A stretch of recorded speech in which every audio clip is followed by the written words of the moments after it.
Being from the Navajo Nation, I've seen a lot of crazy shit. Anyone not from here is most likely not to believe me. I have stories about skinwalkers, Kashina dolls coming to life, Bigfoot, werewolves, and some type of winged beast. But I think the most creepy one is one of my skinwalker stories. It's a bit of a read, but here we go. So, the story takes place in the early 2000s, when I was a teenager. My cousin had just had a baby, and her husband was called out for a job that would take a couple of weeks. My cousin asked if I would stay with her for the 2 weeks, to help her with the baby and work around the house. I was there for a few days, and everything was pretty uneventful, until the middle of the second week. At night, we would hear someone knocking on different sides of the trailer. Keep in mind the nearest neighbor was about 5 miles away. This continued for 3 nights in a row. The 4th night is when things take a turn for the worst. The night starts with the knocking, but it progresses to scratching. Worried that someone was trying to break in, I summoned the courage to go outside and confront whatever or whoever was messing with us. I only caught a shadow of whatever it was as it ran behind the trailer. I ran around, yelling at it, "You better run because I'm gonna call the cops," or something to that extent. It was so fast I almost couldn't believe it. As I chased it to the front of the trailer, it runs through the clothesline. This is where it gets even crazier. It ran towards a utility post and began to climb up it, clutching something in its hands. It begins the most eerie laugh I've ever heard. It jumps back down, dropping whatever it was holding, and runs towards the window of the trailer, as if to peek in. My cousin was inside holding the baby. I run to the window and look, and to my amazement, it had disappeared. I run inside and tell my cousin it's gone. Needless to say, we didn't sleep very well for the rest of the night. The next morning I go outside and look at the window where I had last seen it. I look at the ground and see bare footprints. However, these were no ordinary footprints. The best way I can describe it was a human footprint with claws, like a dog or a wolf. I go to the utility pole and found what it had been clutching the night before. It was my niece's tiny little shirt. It goes without saying we spent the next few days in the safety of my mother's home off the reservation.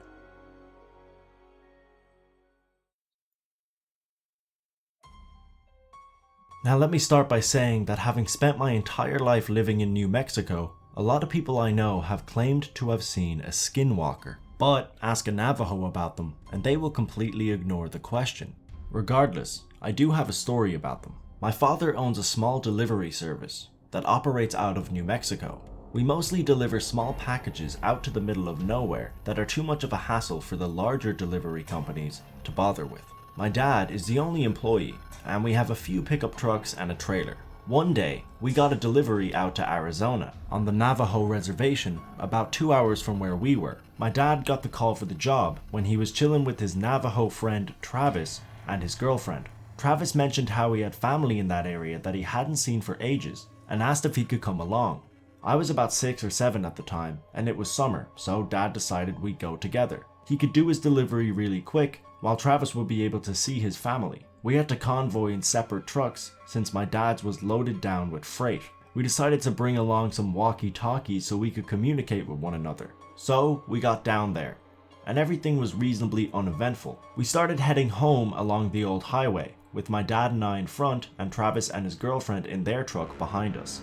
I honestly don't remember most of the trip, but this next part I can never forget. We were somewhere on the highway and it had just rained, so the road was kind of slick and we were taking it pretty slow. On the left of the highway there was nothing but sandstone cliffs, and on the right there was a huge field separated from the road by a small barbed wire fence. We got to the top of the hill, and down at the bottom we saw what appeared to be a very large dog, sitting back on its haunches in the middle of the road, facing the cliffs. My dad calls over the radio, "Hey Trav, do you see that big ass dog?" Travis starts yelling back over the radio, "That's definitely not a dog. "Speed up right now and hit it."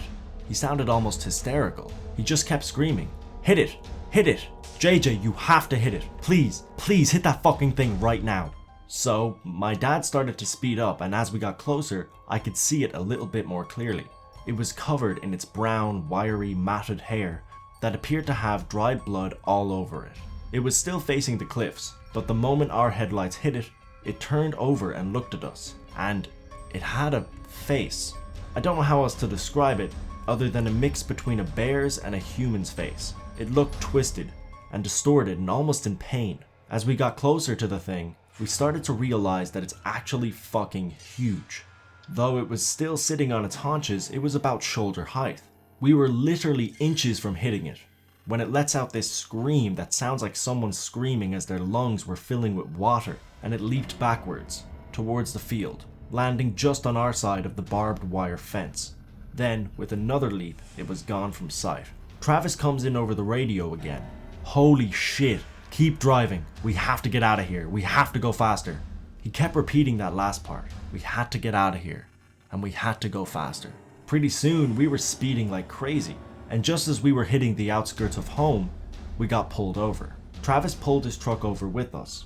Naturally, this makes the cop very on edge, and he immediately asked why Travis felt the need to pull over as well. Travis was hysterical. "We just saw a skinwalker a few miles back and it's been following us." The officer immediately turned white, stammers something about a verbal warning, and gets in his car and takes off. We did the same.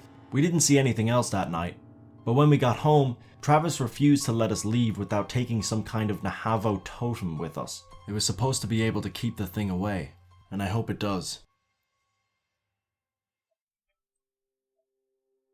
So, before I ever had these encounters, I really didn't believe much in the paranormal. I had a small fascination for it, but I never really truly believed in supernatural beings until these few odd occurrences. I currently date my fiancée, and she's a Native American. We'll call her S. A few years ago, when we first started dating, we kept that a secret as her mom disapproved of any of her children dating at a young age. That led us to go sneaking out at night to see each other. I'd always leave my house, say, 9 or 10 p.m., only to sneak back home at around 1 a.m. or so. Before I continue, I should give you a layout of our area. The distance between my house and her house is not that far, really, but to get there, it's pretty damn scary. Our houses are separated by a large highway, and every night I either take a shortcut through a dirt path along the highway next to an old railroad, which is completely pitch black, or take a long route through my high school, which is well lit and makes the uneasy feeling of being out late not so bad. Anyways, when we go out and talk at night, she would always jump to the topic of the paranormal, stating she could hear the dead speak to her, and various encounters with the Shadow Man when she was young. I just humored her and tried to joke around with her by saying that one day they would come for her. As time went on, we spoke almost every night, and she told me that her brother was being attacked by a Skinwalker. I almost didn't believe her, but I had a gut feeling by the way she looked at me that she was being serious. This was the time where I had introduced myself to her mother as her friend, and I'd regularly stay at her place once her mom trusted me more. One night, I noticed S burning sage around the house, and I inquired about it. This is to ward off the evil spirits and keep skinwalkers. She called them by their native tongue name. I can't word it. It's not even spelled in English, but in Navajo. Skinwalkers? I asked. She gave me a brief explanation of what exactly they were. S had told me that these creatures give up what made them human to become these things and act like guns for hire and stalk out their prey. They like to play games with their victims, and they only prey on people who are afraid of them. They like to initiate their game by whistling 2 extremely loud whistles and announce their presence that way. S claimed that their whistling can be heard from miles away. I just called bullshit and told her nothing was going to happen to them. Few nights of them doing this nightly routine, and one night I came over and noticed S hadn't burned any sage. S always did the routine burning around 8 or 9 p.m. I didn't mention any of that to her or her family, as the smell of sage always made my nose burn and made it hard to breathe. So as it was getting late and had to get home, I said my goodbyes and took off. So when I get to the end of S's street, you end up at a T-bone intersection on a semi-main road to the north of the road that leads to the highway, south of more neighborhoods. I lived northeast from her place, so naturally when I get to the intersection, I cross the street and head north, but as I got to the end of S's neighborhood, I hear it. 2 very loud, distinct whistles cut through the night and send chills down my spine. My hair all around my body seemingly stand on end, and I try to make out the location of the sound. It sounded like it was coming from miles away, down south of the road. One thought pops into my head. She forgot to burn the sage tonight. Part of me wanted to think that it was just an elaborate prank played by S, but a deep sinking feeling at the pit of my stomach told me it wasn't. I quickly paced back to her house, as it wasn't that far from the end of the street, and frantically knock on their door. It had only been about 5 to 10 minutes from when I left, so they definitely weren't asleep yet. I tell them about what I heard, and tell them to burn the sage just in case. I told myself even though it may not be real, it's better to be safe than sorry. I make my exit as they finish burning the sage, and head back to the intersection. It was very late, around 11 p.m. or 12 a.m. on a school night, so I had to get home quickly. I speed walked across the main street heading northeast diagonally, and right when I get to the other side, I notice him. Just across the street was an old man. Normally I would just play it off as another pedestrian, but this guy, he just stuck out so much. It wasn't really how he looked or how he dressed. It was how he moved that struck me as odd. An old man that looked to be about in his 60s or 70s was moving at the pace of a 20-year-old man. I only took a glance at him for a few seconds, but in that time this man just stared at me. A deep, cold stare, his eyes wide with absolutely no expression on his face. Just a flat face, no furrowed brows, nothing. I walked slowly, keeping him just at the corner of my sight as I watched him walk down towards S's neighborhood. He kept his damn eyes trained on me by craning his neck as he walked, even when I already had my back to him. You'd think I was scared, but I wasn't. I didn't feel any fear. I was simply weirded out by his aura or something like that. The man didn't turn into my girlfriend's street. He just continued his fast march down south. I felt a bit of relief and brushed it off as some crazed drug addict or something. Time passes, and during that time, just some weird shit happens at S's house. No Skinwalker activity, though. S continues her nightly ritual as usual, and by that time, S's mom brings a witch doctor to bless the home, and performs a ritual to remove a ghost bone from S's brother. From what I gather, a ghost bone is something like a hex or trap. The trap is a fetish that had been held dear to a manic spirit, and it can be almost anything, like a toy doll or a cane, something dear to a lost spirit, and then it attaches its spirit bone to a target host. I guess that not only brought the attention of a ghost, but also a damn skinwalker. Once it was removed from him, things kind of calmed down. But this is where mentioning the school comes into play. Now once I go north at the T-bone intersection, I hit the highway, and I have to cross the highway and head east to get back to my place. That would mean I'd take a quick route in the dark dirt road, or cut through an abandoned railroad dock onto another street that leads to my school, and from there, I cut through my school to my house. I decided I didn't want to walk in the darkness, and cut through the lot. As I got to the street that led me to the school, I noticed this guy. He's heading towards me on a bike, but he's very far away at the time, so I pay him no mind.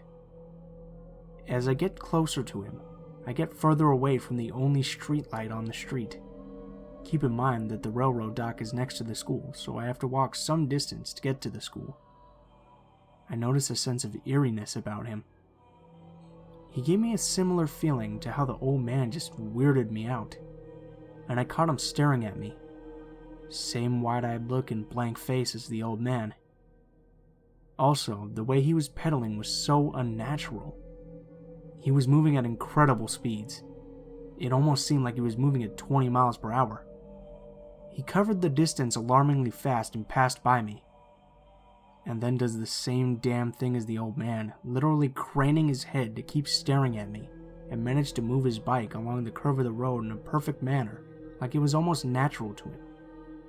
Thankfully, he kept riding on at this point, and I told myself not to be afraid at all, that if I had a tiny tinge of fear, he would most definitely come for me. I kept calm and walked to the school. Now, you'd think the school was shut out by fences, but it was a very nice school that had no need to build up large fences, so you could walk past the small metal gates that are set up. It was mostly used to block cars and the like from getting past. No one really vandalized either, so there was really no reason to have large fences.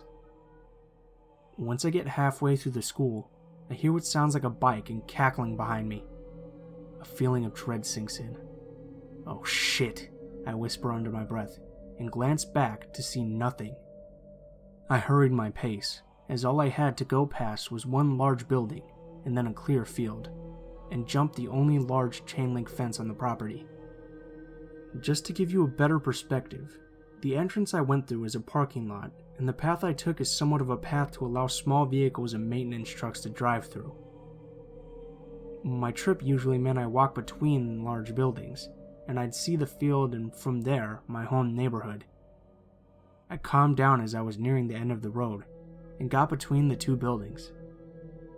As you get to them, there's a large open area with tables and chairs to eat lunch, and it's not too well lit out there. It can be pretty damn creepy at night, as trees and poles can block a clear view ahead. You had to get past that from this route.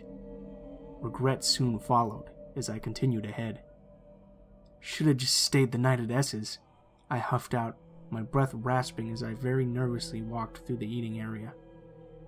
Then I hear tapping ahead, as if someone's tapping their knuckles or fingers on a pole. 2 taps. The fucker was toying with me. "What the fuck do you want?" I yelled out in anger and annoyance, to the direction of the tapping. No response, just silence. It was too damn quiet. Then the most fucked up thing I've ever heard in my life happens. Right behind my ear, I hear someone whisper, "Your skin." In the most horrid, raspy, alien voice I've ever heard, like a mixture between a child, a male, and a female voice. I freaking noped the fuck out of there, and I sprinted the fastest I've ever run in my life. Thankfully, I had trained in parkour for a few months at that time, and had some decent acrobatic skill. I leaped onto a table and run-jumped from table to table, hearing tapping noises from behind get closer and closer to me. The cackling was slowly getting louder and louder, as I was getting to the passage between buildings. Once I had gotten there, the noises stopped abruptly, but I didn't dare stop to turn back. I just kept going and got to the field, then made a mad dash to the only fucking tall fence this accursed school had. Just my luck, right? As I clear the distance and near my destination, I climbed that damn fence faster than I had in my life. Gotta love the adrenaline rush. Right as I got on top of the fence, I typically lift my whole body over and toss myself over with one hand on the top rail, and as I did that, something bit into my wrist and was holding my weight. I yelped and lost my balance, making the fall a pretty bad one that momentarily screwed up how my body was turned. Normally I bend at the knees to handle all the weight of my momentum, but when that happened I lost concentration. It was a pretty long fall, I'd say 9 to 10 feet. Unfortunately, I landed very badly and put most of my weight on one leg. I slammed into the ground hard on my sides. Pain surged onto my right knee and right side of my body. If it weren't for the adrenaline, I'd have passed out from the pain. I lay there curled up on the ground, just feeling like it was over, and I was surely dead. when I noticed the bite mark. It was odd because the bite felt very painful, but it wasn't deep at all. 4 small slash marks on the other side of my wrist. I tore a piece of my shirt and wrapped it on my wrist and limped back to my house. Thankfully, I gained the strength to walk to the streets ahead, where the rest of the trip was uneventful. I was amazed the damn thing didn't just leap over and end my life just like that, since it could move at such incredible speeds. The story I had to make up to my parents was so much bullshit that even when they thought I told them the truth, they instead believed the lie. I can't remember what I really lied about. Something along the lines of I was depressed and cut myself. That in turn made me fall and hurt my leg in the bathroom whilst cutting myself. Something like that. But what I can tell you from this experience is that I was left with a whole new perspective of otherworldly beings, and that some instance of their existence is true in some way. I was not only left with a mental scar, but a permanent injury to my leg. Torn ligaments had caused my knee to become what I now know as a degenerative knee, which means I have signs of an arthritic joint. Well, fucking lesson learned. Don't take long walks at night, and always stay in the light. You never know what may be lurking in the dark. Hey guys, it's Blue Spooky, as always. I just wanted to thank you all for watching, especially if you made it to the end of the video here. I also wanted to give a special shout out to my collaborator this episode, Deburke321. He makes some pretty awesome, scary videos himself, and he also does some gaming stuff and some top 10s. So you should definitely go give him a look. He's pretty good stuff. I'm going to have a link to his channel in the description below, so you can go check that out, as well as my social media accounts if you want to subscribe or like the video, or if you just want to send me any stories that you want me to read, any personal stories or anything like that, as always. I also wanted to give a super special shout out to you guys for supporting the channel, because the growth has been like crazy, and your guys' support really means a lot to me, so thank you guys for that. I also wanted to bring up that I started doing some different audio stuff this episode. I tried to mix it up a little with the audio, so if you guys like this style of how I'm doing it, then please let me know. And if you don't, also let me know so that I can, change it back to something you guys like. Thank you guys so much for watching, and I hope you guys have a great day.